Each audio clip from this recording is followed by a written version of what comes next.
La mayoría de nosotros nos hemos quemado en algún momento, quizás en una estufa o en una vela, por lo que sabemos lo doloroso que puede ser, y solo podemos imaginar cómo se sentiría estar completamente envuelto en llamas.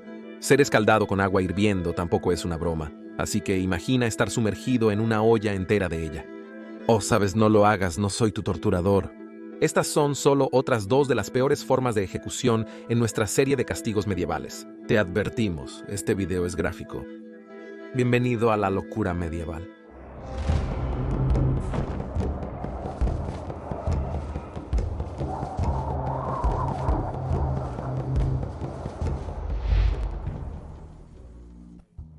Hervir hasta la muerte a menudo se utilizaba como método de ejecución en la Edad Media en muchos países. Tomaría mucho tiempo morir hirviendo. Tan pronto como una persona es arrojada al agua hirviendo, primero su piel, luego su carne y finalmente su grasa comenzarían a hervir. Entrarían en shock, pero no morirían hasta que sus órganos internos se cocieran. Es un castigo muy brutal.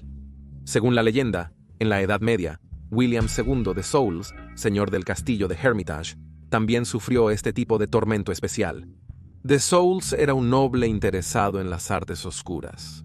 Créaselo o no, William parece haber sido un tipo bastante desagradable, conocido traidor que conspiró contra el rey Robert el Bruce. Se rumorea que hizo que algunos de sus sirvientes se unieran quirúrgicamente a dispositivos tipo yugo para mover objetos pesados como un animal de carga.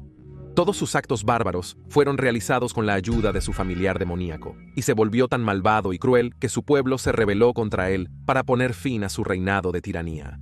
Sus poderes sobrenaturales parecían incontrolables, por lo que los locales crearon una cadena especial para retenerlo, llevándolo a Ninestein-Rig en Escocia, cerca de la frontera inglesa. Como no podía ser asesinado convencionalmente, fue hervido en una gran cantidad de caldero de plomo fundido, alrededor de 1321. La segunda versión de la muerte de Soules, aunque más aburrida, es la que la mayoría de historiadores consideran verdadera. En 1320 conspiró con los ingleses contra Robert el Bruce. El complot falló. De Soules y sus cómplices fueron capturados y encerrados en el castillo de Dumbarton, donde finalmente falleció. En otra historia de ebullición humana, un cocinero de la casa del obispo de Rochester fue declarado culpable. Causó la muerte de 2 invitados de su maestro. Fue cocinado públicamente hasta la muerte en Smithfield, Londres, en 1531. Una criada también fue hervida viva por envenenar a su señora ese mismo año. El castigo se aplicó en el Sacro Imperio Romano a falsificadores, estafadores y asesinos, y también en Gran Bretaña, donde preferían usar aceite en lugar de agua. Un hombre en Nuremberg fue hervido vivo en aceite por violar y asesinar a su madre. Hubo un caso de hervir en aceite registrado hasta 1687. Hombre de Bremen, Alemania, respaldó a falsificadores de monedas.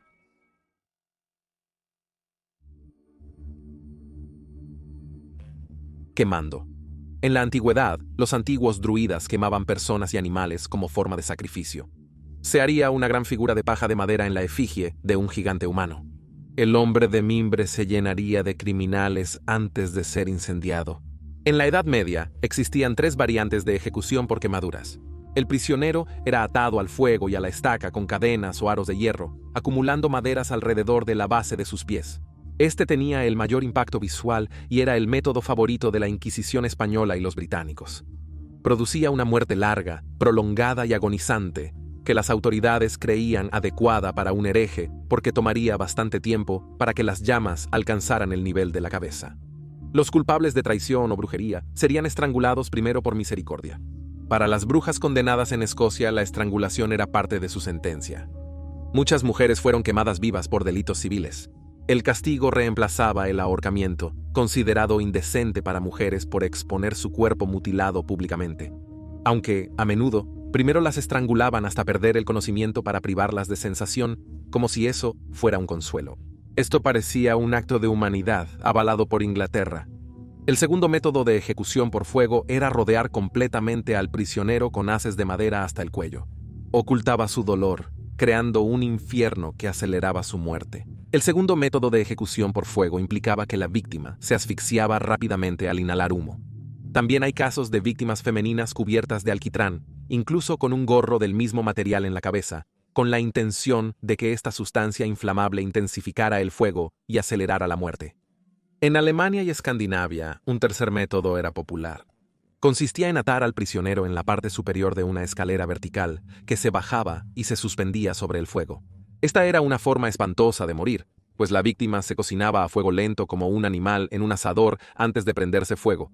En muchos casos, lo máximo que podría esperar una víctima de la quema en la hoguera sería mucho humo. Así se asfixiarían probablemente antes de morir cocinados. Inhalar muchos gases calientes puede causar daño e hinchazón en las vías respiratorias, lo que podría llevar a la inconsciencia por falta de oxígeno. Naturalmente, las llamas serían extremadamente dolorosas en la piel de la parte inferior del cuerpo. El consuelo sería que al ser los terminales nerviosos destruidos por el fuego, el dolor desaparecería. Esa área cesaría. Cuando las partes carnosas del cuerpo se queman, la piel, músculos, grasa y órganos internos se destruyen y encogen. Esta contracción de tejidos causa que el cuerpo de la víctima adopte una postura con rodillas y codos flexionados y puños cerrados. El cadáver carbonizado adoptará una postura similar a la de un boxeador, conocida como postura pugilística. El cuerpo ennegrecido no se reduce a cenizas. Algunos de los huesos tardan mucho más en quemarse que otros.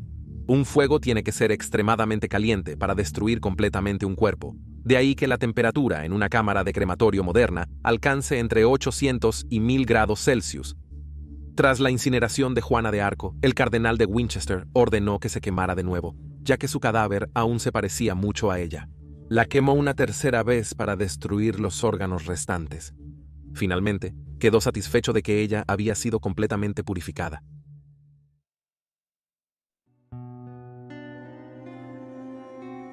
Herejes. La quema de herejes fue promulgada como ley por Pedro II, el rey de Aragón y conde de Barcelona, a finales del siglo XII. La Inquisición española prefería la quema, ya que no implicaba derramamiento de sangre de la víctima. Esto era ilegal según la ley católica, pues aseguraba que el reo no tendría cuerpo en la vida futura. En 1224, Federico II legalizó la quema como método de ejecución para herejes en el Sacro Imperio Romano. Para 1238 era el castigo principal. En 1270 el rey de Francia, Luis IX, lo hizo obligatorio. Los culpables de herejía no eran estrangulados antes de quemarse. Fue intencional para que su muerte fuera lo más dolorosa posible. Los quemaron vivos. Se pensaba que las llamas purificadoras limpiaban el alma de un hereje o bruja. No se conoce la fecha de la primera quema en Gran Bretaña, aunque se registra una en 1222 en Oxford, Inglaterra. Un diácono cristiano se convirtió al judaísmo cuando el antisemitismo estaba en su apogeo en Gran Bretaña. Tras circuncidarse, casarse con una judía, fue quemado por herejía. Quizás la hereje más famosa quemada en la hoguera fue la mencionada anteriormente Juana de Arco, conocida como la doncella de Orleans y considerada una heroína de Francia por su papel en la Guerra de los 100 años. Capturada por los borgoñones, fue rescatada por los ingleses y juzgada como hereje debido a sus visiones celestiales y por el pecado de travestismo. Juana fue declarada culpable y atada a un pilar y quemada en el mercado. La famosa iglesia de San Juan, conocida así, la frecuentaba ella a los 19 años. Fue canonizada en 1920 y declarada patrona de Francia. Jan Hus fue un filósofo checo y reformador de la iglesia. Nació en 1372 en el Reino de Bohemia. Acusado de 39 delitos contra la Iglesia Católica en 1415 y condenado a la hoguera, se negó a abandonar sus creencias. Fue despojado, le ataron las manos detrás de su espalda y lo encadenaron por el cuello. Se amontonaron paja y madera a su alrededor y fue prendido fuego. Permaneció estoico hasta el final y comenzó a cantar. Esparcieron sus cenizas en el río Rin. Paul Crowe, un seguidor suyo, también tuvo el mismo destino en St. Andrew, Escocia, en 1443. Solo que primero le metieron un tazón de latón en la boca, para que no pudiera comunicarse con la multitud de la misma manera. Fradolchino, líder de una secta religiosa tachada de sacrílega por la Iglesia Católica, fue ejecutado en Norte Italia en 1307. Primero fue castrado, luego le quitaron las extremidades traseras, quemado hasta la muerte por el verdugo. En 1322, 15 años post-mortem, 30 seguidores fueron quemados en el mercado de Padua. Dolcino fue considerado por algunos como precursor del socialismo y los ideales que llevaron a la Revolución Francesa. Después de la quema pública de una mujer llamada Margaret Sullivan en Inglaterra en 1788 por falsificar monedas, hubo un artículo en el periódico Times que decía, cito, «Hay algo tan inhumano en quemar a una mujer, deshonra para el ilustrado». Sentido de este país. Delitos capitales, como el asesinato y la acuñación, se consideraban alta traición y se trataban con severidad. Solo podemos estar agradecidos de que un año después, la última mujer fue quemada en Gran Bretaña, y la ley fue derogada por Jorge III en 1790, cuando el castigo cambió a la horca, igual que para los hombres. Gracias por ver este episodio de Locura Medieval. Esperamos que te haya gustado. Suscríbete para videos semanales.